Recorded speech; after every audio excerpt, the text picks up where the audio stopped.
Why are you people spying on me? No, we're not spying. We're just folding some clothes. They watched her like a thief, not a customer. Brianna walked into the luxury boutique with confidence. She just landed her first six-figure deal and wanted to celebrate with the red heels she'd been eyeing for months. But instead of a warm welcome, two store associates shadowed her down every aisle, whispering and pretending to fold clothes that didn't need folding. When she reached the counter and pulled out her black card, one of them asked, Are you sure you can afford these? "Are you sure you can afford these?" She looked them dead in the eye and said, "I could buy this store, but I'd never want to own a place that treats black success like a crime." If stories like this move you and open your eyes to the truth, we'd love to have your support. Give this video a thumbs up. Let us know where in the world you're watching from in the comments, and don't forget to subscribe for more powerful stories. Stay safe, stay aware, and may your day be filled with light and truth. The champagne from the previous night still lingered faintly on Brianna's lips as she stepped out of her Tesla Model S onto the sun-drenched sidewalk of Madison Avenue. The contract she'd signed just 24 hours ago had officially made her the youngest black partner at Morrison & Associates, one of the most prestigious law firms in Manhattan. At 28, she'd accomplished what many lawyers twice her age only dreamed of, and the six-figure bonus sitting in her bank account felt like sweet vindication for every sleepless night she'd spent studying, every microaggression she'd endured, every time someone had looked at her like she didn't belong. Today was about celebration.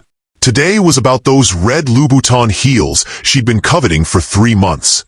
The ones that had called to her from the window display of Celestine Boutique every morning on her way to work. She'd walked past them countless times, promising herself that when she made partner, when she finally had the financial security to indulge without guilt, she would march right in and claim them. The boutique's glass doors gleamed under the afternoon sun, and through them, Brianna could see the immaculate interior. White marble floors, crystal chandeliers, and clothing arranged like art installations. It was the kind of place where a simple black dress cost more than most people's rent, where the clientele wore their wealth like armor, and where she'd always felt like an intruder despite having the money to shop there. But not today. Today, she belonged. The heavy glass door chimed softly as she entered, and the cool air conditioning was a welcome relief from the humid September heat.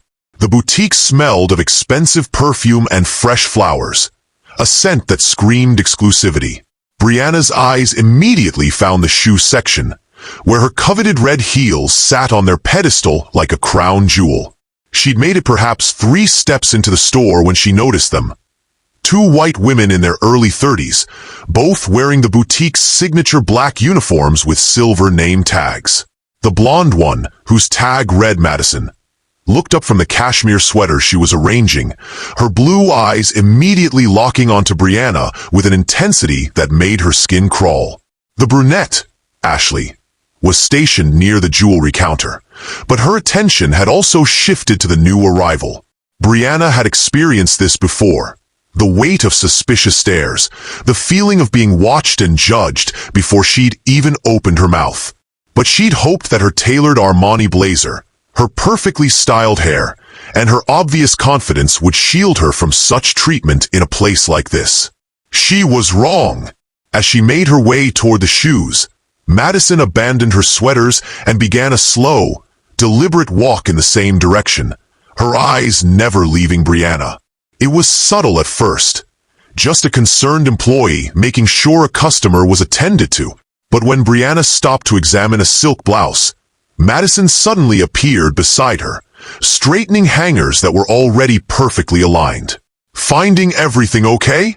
Madison asked, her voice carrying that particular tone of forced politeness that barely concealed skepticism. "Just browsing, thank you," Brianna replied, her voice steady despite the familiar not forming in her stomach. She'd learned long ago not to let her discomfort show. It only seemed to encourage this behavior. Madison nodded but didn't retreat. Instead, She continued her unnecessary organizing, staying just close enough to monitor Brianna's every movement. When Brianna moved to the next rack, Madison found something to adjust nearby. When she paused to check her phone, Madison pretended to be intensely focused on refolding a stack of sweaters that had been folded moments before. By the time Brianna reached the shoe section, Ashley had joined the surveillance party. The two women flanked her like prison guards, their presence so obvious that other customers, all white women in various states of trying on jewelry and examining price tags, began to stare as well. Brianna felt heat rising in her cheeks, not from embarrassment, but from the familiar burn of rage that came with being treated like a criminal for the crime of existing while black. She picked up one of the red heels, a size 8 that would fit her perfectly, and examined it with the appreciation of someone who understood quality. The leather was butter-soft, the trademark red sole was immaculate, and the heel was the perfect height. High enough to make a statement, practical enough for a day in court. At $1,200, they were an investment, but one she could now afford without hesitation. "Those are very expensive," Madison said, suddenly materializing at Brianna's elbow. "The price tag is—" "I can read," Brianna interrupted, her voice sharp enough to cut glass. She'd reached her limit of being managed and monitored. "I'm actually looking for these in my size." Madison's eyes widened slightly, as if she hadn't expected such a direct response. "Oh, well, I'll need to check if we have them in stock." "What size?" 8. "Let me see what we have in the back," Madison said, but instead of heading to the stockroom, she walked to the counter where Ashley was waiting. The two women began what they clearly thought was a subtle conversation, their voices low but their glances frequent and obvious. Brianna stood there, still holding the display shoe, watching them deliberate about whether she was worthy of trying on a pair of shoes. The absurdity of it would have been laughable if it weren't so infuriating. She'd closed a multi-million-dollar merger yesterday, had been featured in New York Law Journal for her work on corporate acquisitions, and owned a penthouse apartment in Tribeca. But to these women, she was just another black person who'd wandered into their precious boutique. Other customers continued to browse around her, their shopping experiences unimpeded by suspicious employees. A woman in her 50s tried on a $3,000 handbag without anyone questioning her ability to afford it. A younger woman, probably in her early 20s, casually picked up an $800 scarf and draped it around her neck, while an employee smiled encouragingly at her. But Brianna stood alone, watched and waiting, holding a shoe like evidence in a crime she hadn't committed. After what felt like an eternity, Madison returned with a shoebox. "We do have them in an 8, she said, setting the box down on a nearby chair. "But I should mention that our return policy is very strict on shoes. Once they're worn, even just to try on, we can't take them back." The implication was clear. Don't try them on unless you're actually going to buy them. It was a warning she'd probably never given to any of the other customers browsing the store. "That's fine," Brianna said, slipping off her current shoes and sliding her feet into the Louboutins. They fit perfectly, as she'd known they would. The red sole flashed as she took a few steps, and she caught her reflection in the store's full-length mirror. She looked powerful, successful, like the woman she'd worked so hard to become. "How do they feel?" Ashley asked, having joined the observation party. "Perfect," Brianna replied, admiring the way the shoes elongated her legs and added an extra boost to her already impressive height. "I'll take them." The two employees exchanged another look, this one more loaded than the last. Madison cleared her throat. "Well, they are quite an investment. Are you sure you want to think about it? Maybe sleep on it." The condescension in her voice was unmistakable now. Brianna had been polite, had endured their surveillance and their implications, but this was the breaking point. She was being advised to sleep on a purchase that represented less than 1% of her annual salary.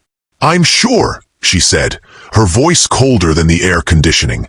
I'd like to purchase them now. Madison hesitated. Okay, well, we'll need to see your payment method first, just to make sure everything checks out. There it was. The moment Brianna had been dreading and expecting in equal measure. She'd been asked to prove her financial worthiness before being allowed to complete a transaction. It was humiliating, illegal, and absolutely infuriating. She walked to the counter, her new shoes clicking authoritatively against the marble floor, and opened her Hermes purse. From her wallet, she extracted her American Express Centurion card. The infamous black card that required spending $250,000 annually just to maintain membership.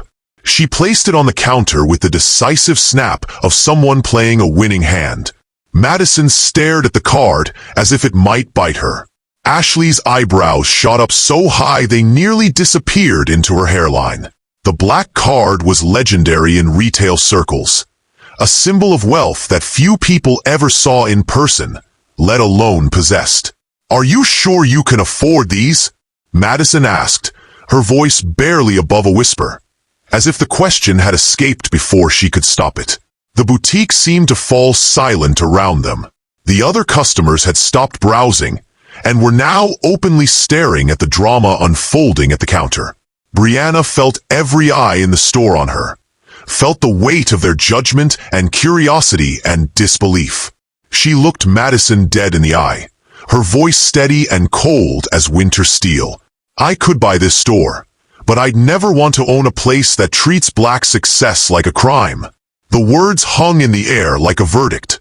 Madison's face went pale. Ashley took a step back, and the customers who'd been watching suddenly found their phones very interesting. Brianna continued, her voice carrying to every corner of the now silent boutique. I'm a partner at Morrison & Associates. I closed a $12 million deal yesterday. I own property in 3 states and have a net worth that would make your annual salary look like pocket change. But from the moment I walked in here, you've treated me like I'm going to steal something instead of buy something. She picked up her black card and returned it to her wallet. I've been dreaming of these shoes for months. I've earned them, I can afford them, and I deserve them. But I refuse to give my money to a business that sees my blackness as a threat instead of my success as an opportunity. Madison finally found her voice. Ma'am, I'm so sorry, I didn't mean. Yes, you did. Brianna cut her off. You meant every suspicious look, every hovering movement, every condescending question. You meant to make me feel unwelcome and unworthy. Well, congratulations. You succeeded. She sat down and began removing the red heels, her movements deliberate and dignified. I'll be taking my business elsewhere, and I'll be sure to tell everyone I know about the customer service at Celestine Boutique. As she slipped her original shoes back on, Ashley stepped forward. Please, there's been a misunderstanding. We'd be happy to. The only misunderstanding, Brianna said, standing and adjusting her blazer, is thinking that I would ever shop somewhere that treats customers like suspects based on the color of their skin. She walked toward the door, her head held high, her dignity intact despite the humiliation they'd tried to heap upon her. Behind her, she could hear Madison and Ashley whispering frantically, probably realizing that they'd just lost a significant commission and possibly their jobs. The door chimed again as she stepped back onto Madison Avenue, the humid air hitting her like a wall after the boutique's refrigerated interior. She paused on the sidewalk, taking a moment to collect herself, to process what had just happened. Her phone buzzed with a text from her best friend. How'd the shoe shopping go? Did you get the Louboutins? Brianna looked back at the boutique, where she could see Madison and Ashley still standing by the counter, probably trying to figure out how to explain this to their manager. Then she looked up at the clear blue sky and made a decision. She pulled out her phone and started typing a response, but not to her friend. Instead, she opened her Twitter account at Brianna Morrison, followed by 30,000 people including journalists, activists, and fellow lawyers. Just experienced racial profiling at Celestine Boutique on Madison Avenue, watched like a thief despite having money to buy the store. Black success is still seen as suspicious. Hashtag racial profiling, hashtag retail discrimination, hashtag black success. She hit send and watched as the retweets and replies began flooding in within minutes. Then she walked 2 blocks down to a competing boutique, where she was greeted warmly by a sales associate who didn't question her presence, didn't hover suspiciously, and didn't ask if she could afford the shoes she wanted to buy. 20 minutes later, she walked out with the same red Louboutins in a different store's bag, along with a matching purse and a silk scarf that caught her eye. The total was nearly $3,000, but she paid it with a smile, leaving a glowing review on the store's website and a generous tip for the associate who treated her with the respect she deserved. That evening, as she admired her new shoes in her penthouse apartment, her phone rang. It was a number she didn't recognize. Ms. Morrison, this is David Chun, the regional manager for Celestine Boutique. I'm calling to apologize for the treatment you received today. Brianna leaned back in her chair, her new shoes catching the light from her floor-to-ceiling windows. I'm listening. What happened today was completely unacceptable. We've launched a full investigation, and I want to personally invite you back to the store for a private shopping experience. We'd also like to offer you a significant discount on any purchases. Mr. Chun, Brianna said, her voice calm but firm. I appreciate the call, but you're missing the point. This isn't about a discount or a private shopping experience. This is about fundamental respect and dignity. Your employees didn't just make a mistake. They revealed a system of bias that makes your customers feel unwelcome based on their race. There was a pause on the other end. You're absolutely right, Ms. Morrison. We're implementing mandatory diversity training for all staff, and we're reviewing our customer service policies. I hope you'll give us another chance. I hope you'll give every customer the same chance I deserved from the beginning, Brianna replied. The chance to shop without being judged, to be treated with respect regardless of what they look like, and to be seen as a valued customer rather than a potential threat. After she hung up, Brianna looked at her reflection in the darkened window. The red Louboutins were beautiful, but they represented something more than just expensive shoes. They represented her right to exist in spaces that had historically excluded her, her right to success without suspicion, and her refusal to accept treatment that diminished her humanity. She'd earned those shoes, and she'd earned the right to buy them without being made to feel like a criminal.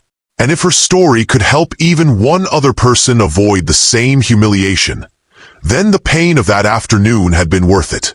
As she prepared for bed, Brianna's phone continued to buzz with notifications from her viral tweet. Messages of support, shared experiences, and promises to boycott the boutique flooded her timeline. But the message that meant the most came from her 12-year-old niece. Aunt Brie, I saw your tweet. You're so brave. I want to be like you when I grow up.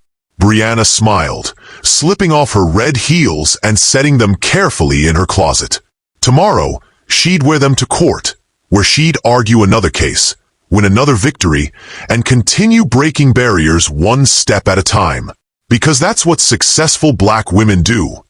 They persist, they excel, and they refuse to be diminished by those who can't see past the color of their skin to the content of their character.